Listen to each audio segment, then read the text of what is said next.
സാഗരമധ്യത്തിൽ പെട്ടു ഞാൻ ഉഴലുമ്പോൾ നൗകയുമായി നാഥ വന്നിടണേ. ഒരു കര നീ എത്തിച്ചിടണമേ. യേശുവേ യേശുവേ യേശുവേ യേശുവേ. ഉപകരണങ്ങളോടെ ഈ ദിവ്യകാരുണ്യത്തിൽ എഴുന്നള്ളിരിക്കുന്ന ഈശോയെ കണ്ട് ഹൃദയം തുറന്നും മധുരം തുറന്നും ഈശോയെ ആരാധിച്ചുകൊണ്ട് നമുക്ക് ഒരുമിച്ച് പ്രാർത്ഥിക്കാം. പരിശുദ്ധ പരമ ദിവ്യകാരുണ്യ നാഥനായ ഈശോയ്ക്ക് നേരവും ആരാധനയും സ്തുതിയും പുകഴ്ചയും ഉണ്ടായിരിക്കട്ടെ. ദൈവസന്നിധി നമുക്ക് എഴുന്നേറ്റ് നിൽക്കാം. തമ്പുരാൻ്റെ കരുണ നമ്മുടെ മേലും നമ്മുടെ കുടുംബങ്ങളുടെ മേലും ഒഴുകിയിറങ്ങുന്ന സ്വർഗീയ നിമിഷമാണിത്. ഇത് മനുഷ്യൻ്റെ ബുദ്ധിക്കും അതീതമായ കാര്യങ്ങൾ സംഭവിക്കുന്ന മണിക്കൂറാണ്. കാൽവരിയുടെ നെറുകയിൽ 3 മണി സമയത്ത് ഈശോ തൻ്റെ അവസാനത്തുള്ളി രക്തവും ചിന്തി പിടഞ്ഞു മരിച്ചപ്പോൾ ലോകത്തിൻ്റെ മുഴുവനും രക്ഷ കാൽവരിയിലേക്ക് ഒതുങ്ങിയ നിമിഷം. അത്ര വലിയ അത്ഭുതം സംഭവിച്ച മണിക്കൂറാണ് ഈ മണിക്കൂർ. ലോകത്തിൻ്റെ മുഴുവനും രക്ഷ കാൽവരിയിലേക്ക് ഒതുങ്ങിയ നിമിഷം.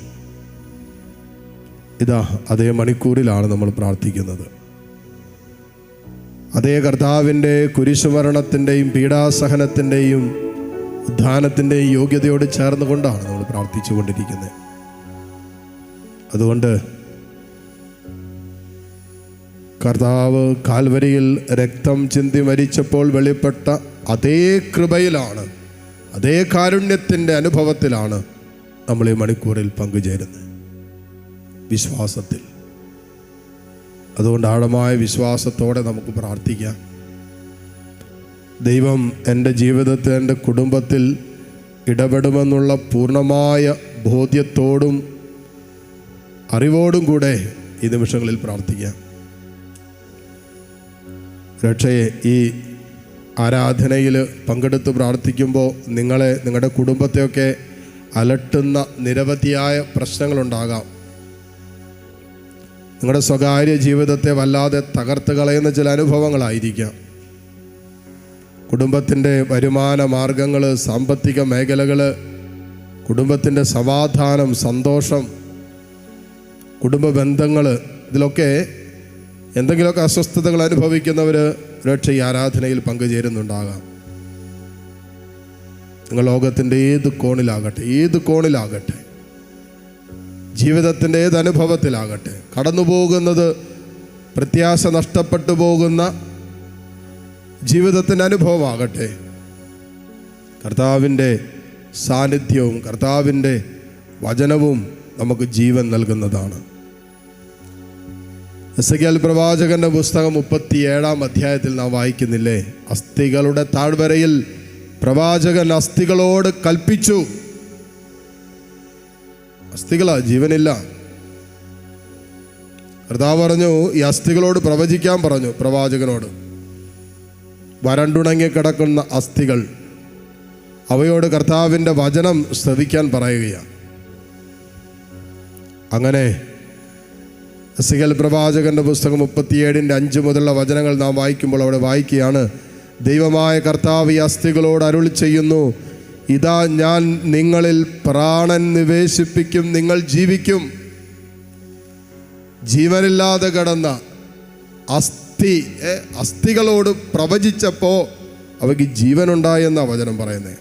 എന്നിട്ട് പറയാണ്, ഞാൻ നിങ്ങളുടെ മേൽ ഞരമ്പുകൾ വച്ചുപിടിപ്പിക്കും, മാംസം വളർത്തുകയും ചർമ്മം പൊതിയുകയും നിങ്ങളിൽ പ്രാണൻ നിവേശിപ്പിക്കുകയും ചെയ്യും, നിങ്ങൾ ജീവൻ പ്രാപിക്കും, ഞാനാണ് കർത്താവെന്ന് അപ്പോൾ നിങ്ങൾ അറിയും എന്ന് പറഞ്ഞാൽ,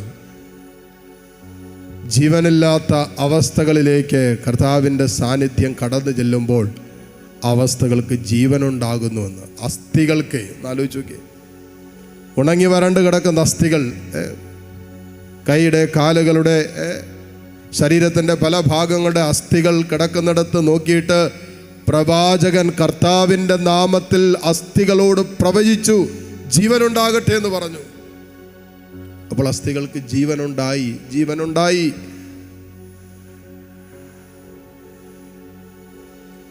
പ്രതീക്ഷകൾ അസ്തമിച്ചിരിക്കുന്ന അനുഭവമാണ് യഥാർത്ഥത്തിൽ വരണ്ട അസ്ഥികൾ എന്ന് പറയുന്നത്. അത് 37-ാം അധ്യായം 11 മുതലുള്ള വചനങ്ങൾ വായിക്കും മനസ്സിലാകും. മനുഷ്യപുത്ര, ഈ അസ്ഥികൾ ഇസ്രായേൽ ഭവനം മുഴുവനുമാണ്. ഞങ്ങളുടെ അസ്ഥികൾ വരണ്ടിരിക്കുന്നു, പ്രതീക്ഷ നശിച്ചിരിക്കുന്നു. അത് സകല പ്രതീക്ഷയും പ്രത്യാശയും അറ്റുപോകുന്ന അനുഭവമാണത്. അനുഭവങ്ങളിലേക്ക് നോക്കിയിട്ട് തമ്പുരാൻ്റെ സ്നേഹവും സാന്നിധ്യവും വചനമൊക്കെ പറയാൻ നമ്മളൊന്ന് പഠിച്ചാൽ ജീവനില്ലാത്ത, തളർന്നുപോയ പല മേഖലകളിലേക്കും കർത്താവിൻ്റെ ജീവൻ കടന്നു ചെല്ലും. ശരീരത്തിൻ്റെ ജീവനില്ലാത്ത അവസ്ഥകൾ മാത്രമല്ല, മനസ്സ് തളർന്നും തരിപ്പണമായി നിൽക്കുന്ന മക്കളുണ്ടാകാം. ഒന്ന് ചിരിക്കാൻ, ഒന്ന് സന്തോഷിക്കാനൊക്കെ പറ്റാതെ മനസ്സ് തളർന്നു നിൽക്കുന്നവരുണ്ടാകാം. പരാജയത്തിൻ്റെയും നഷ്ടത്തിൻ്റെയും ഒറ്റപ്പെടലിൻ്റെയും തിരസ്കരണത്തിൻ്റെയും കളിയാക്കലിൻ്റെയും തെറ്റിദ്ധാരണയുടെയൊക്കെ നടുവിൽ വല്ലാതെ നീറുന്ന മനസ്സുമായി തളർന്നു കഴിയുന്നവരുണ്ടാകാം.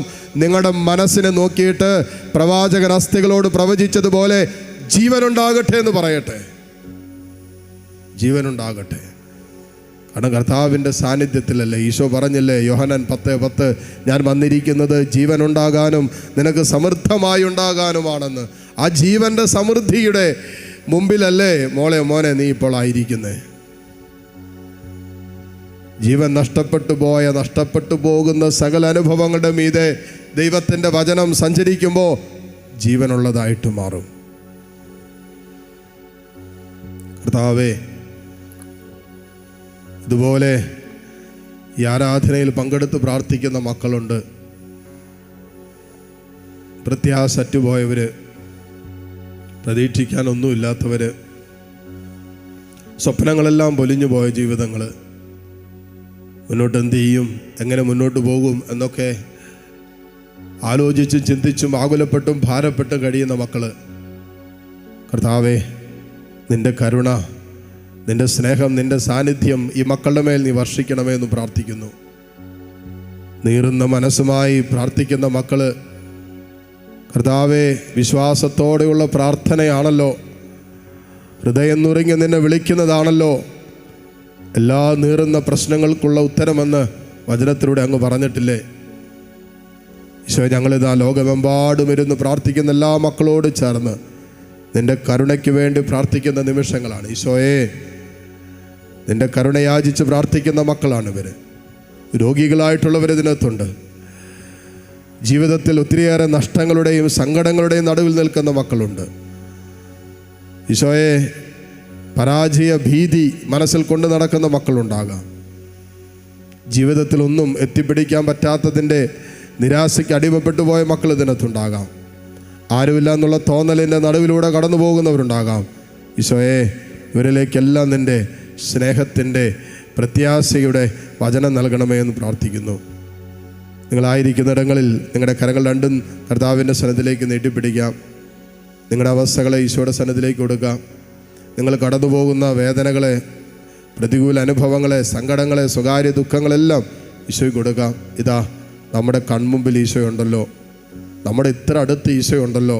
കയ്യെത്തും ദൂരത്ത്. നീ ഫോണിലൂടെ ആയല്ലേ ഈ ശുശ്രൂഷ കൂടുന്നത്, കമ്പ്യൂട്ടറിലൂടെ ഒക്കെ ആയിരിക്കാം. നിൻ്റെ കയ്യെത്തും ദൂരത്ത് ഈശോയുണ്ടല്ലോ. കണ്ണു തുറന്നാൽ നീ കണ്ടുകൊണ്ടിരിക്കുന്നത് ഈ ദിവ്യകാരുണ്യത്തെയല്ലേ, ഈശോയല്ലേ. നിൻ്റെ എല്ലാ പ്രശ്നങ്ങൾക്കും പരിഹാരം തരാൻ കഴിവുള്ളവനെയാണ് നിൻ്റെ കണ്ണുകൾ കണ്ടുകൊണ്ടിരിക്കുന്നത്. സങ്കീർത്തനം 16:8 സങ്കീർത്തകൻ പറഞ്ഞില്ലേ, ഇതാ എൻ്റെ കണ്ണുകൾ എൻ്റെ കർത്താവിനെ കാണുന്നു, അതുകൊണ്ട് എൻ്റെ ഹൃദയം ആനന്ദിക്കുകയും എൻ്റെ അന്തരംഗം ആനന്ദം കൊള്ളുകയും ചെയ്യുന്നു എന്നാ പറഞ്ഞേ. അതുകൊണ്ട് ലോകമെമ്പാടും ഈ ആലയത്തോട് ചേർന്ന് പ്രാർത്ഥിച്ചു കൊണ്ടിരിക്കുന്ന എല്ലാ മക്കളോട് ചേർന്ന് ഏതാനും നിമിഷം കർത്താവിനെ സ്തുതിച്ച് പ്രാർത്ഥിക്കാം. Hallelujah, hallelujah, hallelujah, hallelujah. ഈശോയെ, ആരാധന, ആരാധന, ആരാധന, ആരാധന, ആരാധന. Hallelujah hallelujah hallelujah hallelujah hallelujah. ഈശോയെ ആരാധന ആരാധന ആരാധന ആരാധന ആരാധന കർത്താവേ, ആരാധന ആരാധന ഈശോയെ ആരാധന ആരാധന ആരാധന ആരാധന ആരാധന ആരാധന. Hallelujah hallelujah. പ്രതീക്ഷ നൽകണമേ, പ്രത്യാശ നൽകണമേ. ഇവിടെ സങ്കടങ്ങളിലേക്ക് ഈശോ ഇറങ്ങി ചെല്ലണമേ, കണ്ണുനീരിന്റെ അനുഭവങ്ങളിലേക്ക് ഈശോ ഇറങ്ങി ചെല്ലണമേ. Hallelujah hallelujah hallelujah hallelujah. ഈശോയെ ആരാധന ആരാധന ആരാധന ഈശോയുടെ തിരുഹൃദയത്തിൽ നിന്നും ഞങ്ങൾക്കു കാരുണ്യ സ്രോതസ്സായി കരങ്ങൾ കൂപ്പി ഒഴുകിയിറങ്ങിയ തിരുരക്തമേ, തിരുജലമേ, അങ്ങയിൽ ഞാൻ ആശ്രയിക്കുന്നു. ഈശോയെ ഈശോയുടെ തിരുഹൃദയത്തിൽ നിന്നും ഞങ്ങൾക്കു കാരുണ്യ സ്രോതസ്സായി ഒഴുകിയിറങ്ങിയ തിരുരക്തമേ, തിരുജലമേ, അങ്ങയിൽ ഞാൻ ആശ്രയിക്കുന്നു. ഈശോയുടെ തിരുഹൃദയത്തിൽ നിന്നും ഞങ്ങൾക്കു കാരുണ്യ സ്രോതസ്സായി ഒഴുകിയിറങ്ങിയ തിരുരക്തമേ, തിരുജലമേ, അങ്ങയിൽ ഞാൻ ആശ്രയിക്കുന്നു. ഒട്ടുമേലായിരുന്ന ദിവ്യകാരുണ്യ ഈശോയുടെ ആശീർവാദം സ്വീകരിക്കാൻ ഒരുങ്ങും നമുക്ക് നമ്മുടെ എല്ലാ വ്യക്തിപരമായ പ്രാർത്ഥനകളെയും നിയോഗങ്ങളെ സമർപ്പിക്കാം. ഈ ആലയത്തോട് ചേർന്ന് പ്രാർത്ഥനകൾ സമർപ്പിച്ചിട്ടുള്ളവർ, ഇപ്പോൾ പ്രാർത്ഥന യാചിച്ചു കൊണ്ടിരിക്കുന്നവർ, എല്ലാവരെയും നമുക്ക് ഓർത്ത് പ്രാർത്ഥിക്കാം. ഈ ശുശ്രൂഷകളോട് ചേർന്ന് ലോകമെമ്പാടും വരുന്ന് പ്രാർത്ഥിക്കുന്ന എല്ലാവരുടെയും പ്രാർത്ഥനകൾ സഫലീകരിക്കപ്പെടാൻ ആഗ്രഹിച്ചു സ്തുതിച്ച് പ്രാർത്ഥിച്ച് ഈശോയുടെ ആശീർവാദം സ്വീകരിക്കാം. Hallelujah hallelujah hallelujah. Hallelujah hallelujah hallelujah hallelujah hallelujah hallelujah hallelujah. യേശുവേ ആരാധന ആരാധന ആരാധന. യേശുവേ ആരാധന ആരാധന. യേശുവേ ആരാധന ആരാധന ആരാധന ആരാധന ആരാധന ആരാധന. യേശുവേ പരിശുദ്ധ പരമമാ ദിവ്യകാരുണ്യമേ, എന്നുമെന്നും അങ്ങേക്കാരാധന.